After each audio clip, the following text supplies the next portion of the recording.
Hello, buddy. Welcome back to Tin Man's Court Channel. I'm your host, Jeffrey Tin Man Taylor, and today I'm reacting to 3 more scary story channels for you all.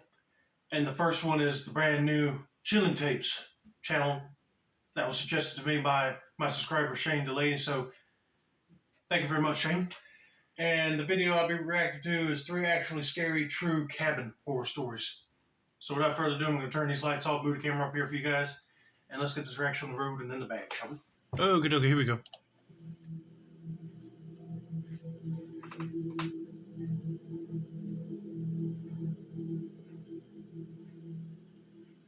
In the summer of 2020, my friends Alex and Violet and I decided to go on a mountain vacation. Sounds fun. COVID cabin fever had hit us hard, and we were desperate to get out.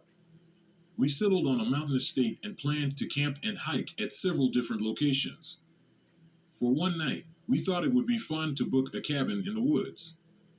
Violet's parents had rented a fire tower once and loved it, but a cabin beside a fire tower was all we could find.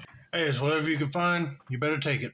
Because sometimes the other cabins that are up for rent or Airbnb usage is probably already occupied by that point. Especially during the pandemic, a lot of people would like to get out of their house and do the same thing as well. But anyway, let's continue with the story and see what happens next. It was cheap, clean, and secluded. Excited to have a night where we could be as obnoxious as we wanted, we booked it. In the weeks leading up to the trip, we decided it would be a great idea to drop acid at the cabin. Violet bought an entire sheet in preparation for our arrival, and it was tucked in her bag as we pulled out of the driveway to make our way to the cabin. I remember this knot in the pit of my stomach, this aching feeling that gnawed at me. I told Alex and Violet that there was no way we could drop acid that night. Violet was pissed. We turned around and got into a massive argument, but I stood my ground. I just knew that we had no business tripping that night. I mean, he's right. You don't need to be dropping acid, especially on your first night there at the cabin. Because imagine if you're doing that and you're so knocked out of your mind that you won't even know that either a dangerous predator is outside the cabin or someone planning on breaking in to steal something from you. And you won't be able to defend yourself. You got to think about that. Finally, the fireworks settled and we were off. The cabin was roughly 30 minutes away from the nearest town. It sat atop a mountain. We held our breath as we rounded the busted road that spiraled toward the top. There were no pull-offs, no other campsites. Just a long, winding road that led us to the cabin at the peak. We settled in and started a fire to keep warm. As dusk gave way to night, we heard the unmistakable noise of an engine on the road, then the flash of headlights. A side-by-side with 3 kids arrived, and our nerves settled. They smiled, gave us a wave, climbed the fire tower, and left. We'd heard there may be occasional visitors to the fire tower, but they were the only ones who'd come by. We doused the fire and moved inside, heated some hot dogs until they were lukewarm, ate them fast, and sat in the silence. You don't know how quiet it is until you're in the middle of nowhere. You can hear every rustle of the leaves, the whisper of the wind through their branches. Oh, I bet you would, because you're not around any big, tall glass buildings and around any noisy cars or loud people. So just hearing quietness for the first time with wind rustling the leaves in the trees would sound weird to you. But hey, I prefer that over noise any day. You get so used to white noise. Living in the city, there's always the hum of an air conditioner or the dim roar of traffic to focus on. Here, the closest thing to white noise was the sound of our breathing. We jumped at every noise, too frightened to speak to one another, and finally, I'd had enough. I cracked a few wine coolers, passed them to Alex and Violet, and slapped a board game down on the table between our bunk beds. It didn't take long for us to loosen, and we were laughing, having the raucous good time we'd envisioned. Much soberer than we thought, but enough that we were able to ignore the rumble of the woods. Later, we'd all recall hearing noises in the background. The snap of a twig, the dim rumble of an engine. None of us wanted to rupture the air of nonchalance between us, so we ignored it. Until a human hand reached up to the window between us and slapped it 3 times. Oh, crap. That would be scary to hear. a human hand slapping the window. That'll make anybody jump out of their seats. We were screaming in an instant. Alex called 911, put them on speakerphone, and handed his cell to me. He grabbed pokers from the fireplace and passed them out. Violet started calling family members and saying her last goodbyes. I held my breath and listened for any more noise. Whoever this was, whatever this was, would have heard us call 911, and now they were being careful to make a silent retreat. Dispatch arrived 20 minutes later, a lucky thing for a 1 a.m. emergency call, and had their dogs comb the mountain. Nothing.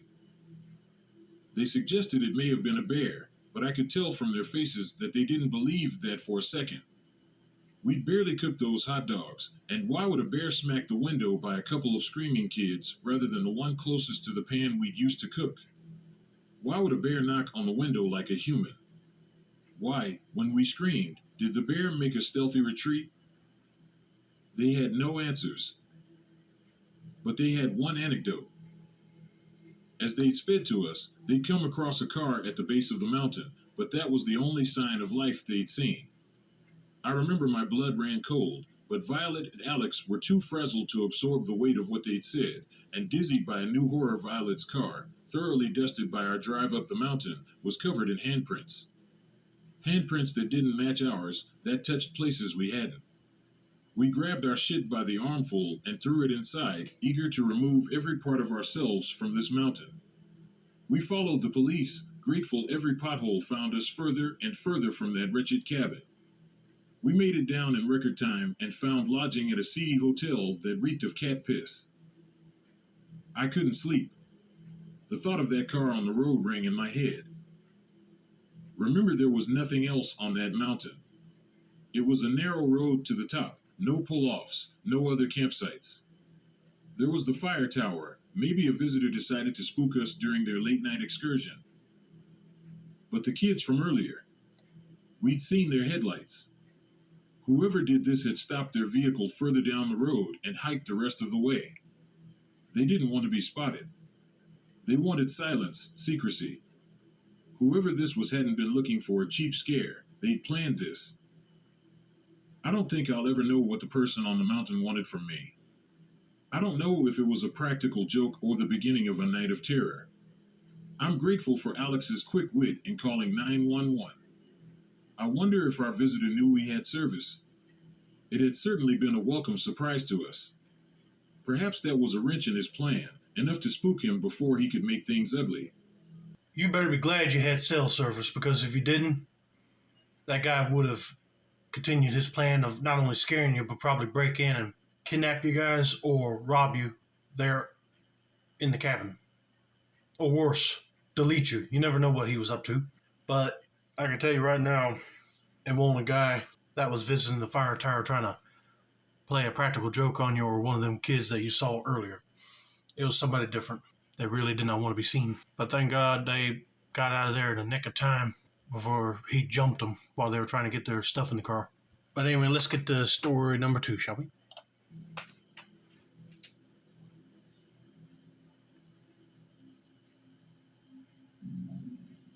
This happened about 2 years ago. Okay. I had just moved about an hour and a half away from home, the first time I had lived away from home. I was working on a kids' activity camp. All the staff lived in 2 massive cabins in the woods. There were about 40 people in each, 2 or 3 to a room. So you can imagine how big this cabin was. Anyway, everybody became really close. Some people knew each other from previous years working at this particular camp. None of us really locked our doors because we all knew each other and everybody hung out in different friends' rooms all the time. You see, I'll be all right with that, but then I would have trust issues with friends walking in if one of them decides to steal or borrow something from you and don't even let you know about it until you notice it's gone. But I suppose if you trust one another, you shouldn't have nothing to worry about an incident like that. On this camp, my job was working with the kids during the day and doing evening shifts at the bar, which was there for the staff and the teachers and parents that had come with the children. One night, my roommate and I were both working an evening shift at the bar. She was finishing a couple of hours earlier as she was on a different shift.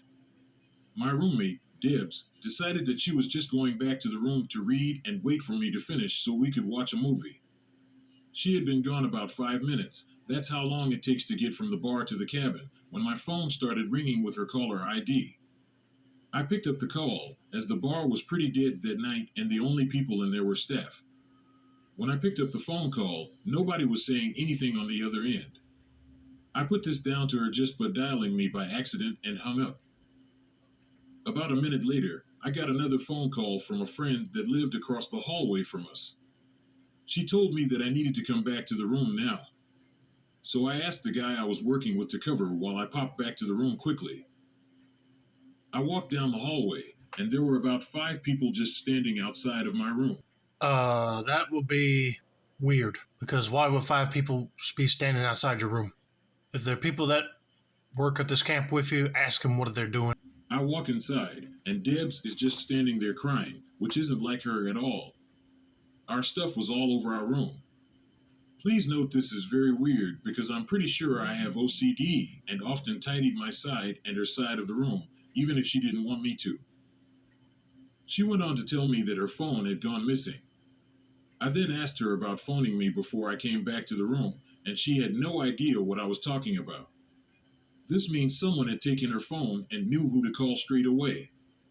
Also, when she left work, there would be no point in stealing her phone as it was literally worthless.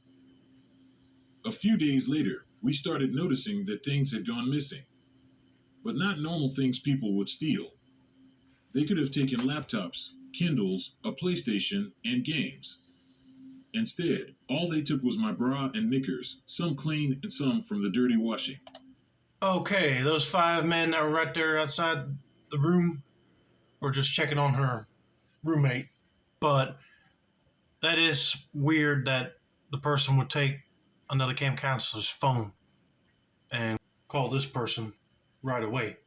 But it's really disturbing that instead of taking any PlayStations, games, or other stuff that might have been more valuable, this person took a bra and her knickers that are either clean or out of the dirty laundry basket.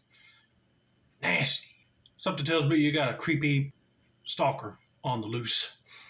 It might not be safe for all them kids to be there. Might have to get the police involved. This made me feel sick, especially because we knew everyone that we lived/worked with. For a few days, I kept getting these phone calls from Deb's phone with just silence on the other end. I mean, I'll be sick too. We obviously went and reported it, and our bosses said they would look into it. Look into it. You need to make sure you look into it.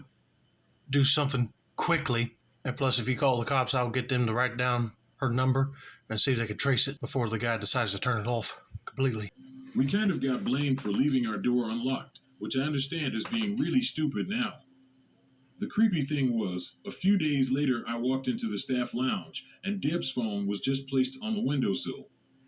Nobody was in there, and nobody seemed to be around. Oh, come on, don't blame them. They didn't know that was going to happen. They felt comfortable leaving the doors unlocked because it's mostly the camp counselors that they live with. But that would be scary and weird to see her phone right there in the windowsill. It's just almost like that guy was just toying with them all this time. Well, at that point, I noped out of there as fast as I could and locked myself in my room until Debs came back. Nothing ever came out of it, and we never found out who it was. But I definitely have a feeling it was someone that knew us quite well and who knew when we would both be out of our room. For the life of me, I still don't know who stole my underwear, my roommate's phone, and who trashed our room. But I have definitely learned a lesson, and that's not to leave my door unlocked because there are gross creepers out there. You got that right. I'm just glad your roommate got her phone back. But I got a feeling that it was either a former camp counselor that got fired and really had fantasies about you, let's just put it that way, and decided to strike fear into you guys as revenge. Or it was just a random dude that you guys made friends with outside of the camp, and then he found out where the camp was and decided to toy with you a little bit. I don't know, but that would be creepy. I wouldn't feel safe working there if there was a creepy stalker on the loose. I'm just glad that he didn't do nothing drastic to where it'll injure or harm the counselors or the kids, because that would really be messed up.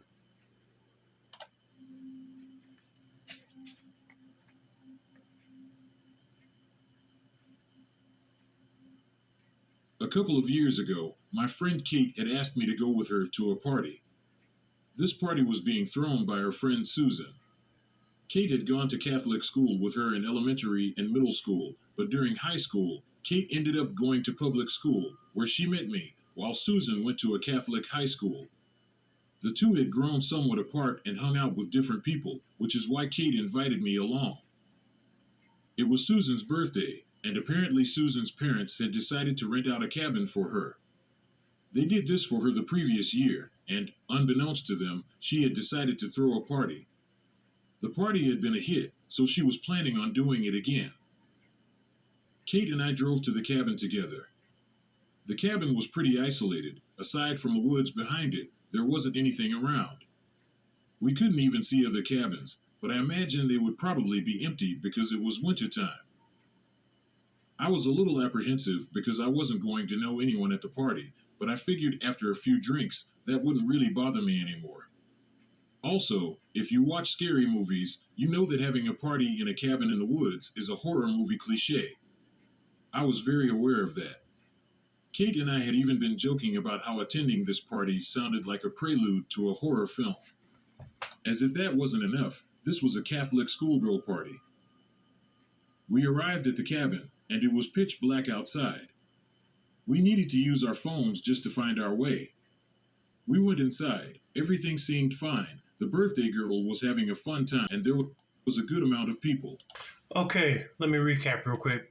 Your two friends start hanging out with some other people once you all moved apart. And then when you all get back together for a birthday party, they invite them to this cabin. And they're all Catholic girls. So I know it's going to be one wild night. For sure. But just be careful. Even though you're partying, you always got to be alert for any bad scenario. The odd thing is that there seemed to be a strange sort of divide at this party. Kate and I were completely unaware of what was happening. I did happen to notice this classy guy who had the name of the city we lived in tattooed in a messy scrawl across his neck. Kate and I had been silently laughing about it, but we were also a little worried because we wondered if that meant he was in a gang or something. Anyways, I don't remember why, but the main group of the party wanted these people to leave. I think it had to do with them drinking a lot despite not having brought any alcohol of their own. So in order to get these people to go, the main group said that a ranger, or whoever, was coming to stop by and there were only supposed to be like 2 cars by the cabin and a handful of people. Rumor was that one of the guys in the group was on probation and couldn't afford to get in trouble. They left. The plan was a success. Or so we thought. Just as the group leaves, there were about 4 or 5 guys and 1 girl. The girl comes back in and says, "I just want to tell the birthday girls happy birthday," in a really loud voice, drawing everyone's attention. Everyone was staring at her in confusion. Why was she announcing this? When not even 2 seconds later, we hear a window in one of the back rooms being busted open. This continues on, and more windows are being broken. People are shouting and screaming.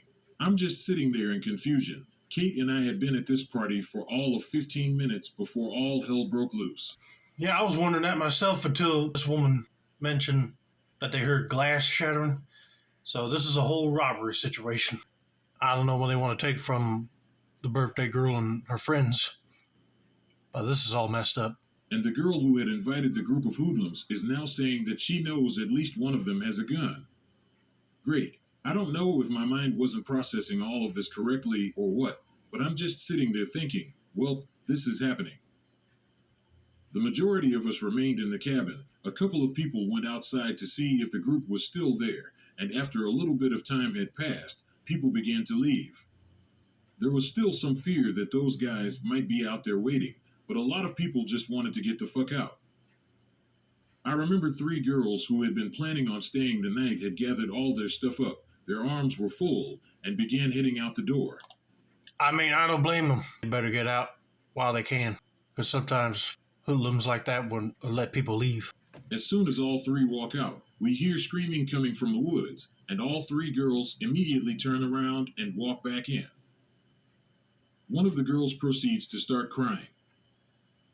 Luckily, the scream had only been that of a new girl arriving at the party. She had seen her friend outside and had screamed in excitement.